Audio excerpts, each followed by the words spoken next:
32 દિવસથી ચાલતા વ્યાયામ શિક્ષકોનું આંદોલન આખરે સમેટાયું છે। વ્યાયામ શિક્ષકોની સરકાર સાથે બેઠક થઈ। બેઠક બાદ વ્યાયામ શિક્ષક સંઘના હોદ્દેદારોએ એવો દાવો કર્યો કે સરકારે હકારાત્મક નિર્ણય લેવાની વાત કરી છે। નીતિગત નિર્ણય 3 મહિનામાં લેવાશે। 1588 જે શિક્ષકો છે ભરતીમાં તેમની ઉંમર મર્યાદા ગણવામાં નહીં આવે।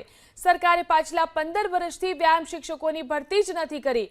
જો સરકાર પોતાનો વાયદો નહીં નિભાવે તો ફરી આંદોલન છેડવાની વ્યાયામ શિક્ષકોએ ચીમકી ઉચ્ચારી।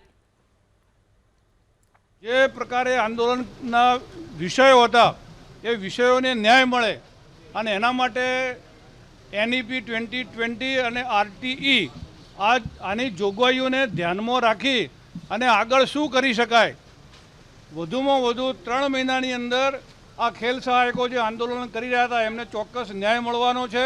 આજે આંદોલન પૂરું થયું નથી, સ્થગિત થયું છે, પરંતુ 3 મહિના પછી આંદોલન કરવું જ ના પડે એ પ્રકારની સ્થિતિ નિર્માણ થાય એવું ચોક્કસ અમને લાગ્યું છે। કારણ કે મુખ્યમંત્રીએ જે પ્રકારે રસ લીધો, કદાચ અમારા આટલા સમયના અનુભવની અંદર સાહેબે ખૂબ પોઝિટિવ રીતે આ વ્યાયામ શિક્ષકોના વિષયને લીધો છે। CM સાહેબે જ કીધું છે કે તમારી જે અત્યારે ખેલ સહાયકની યોજના છે એની અંદર તમારી કાયમિકની જે માંગ છે એ સ્વીકારી લેવું અને એની પ્રોસેસ અમે ચાલુ કરી દેવું। અત્યારે તમે એની અંદર જોબ કરો તે પછી અમે તમારું કાયમિકનું કરી વાળશું।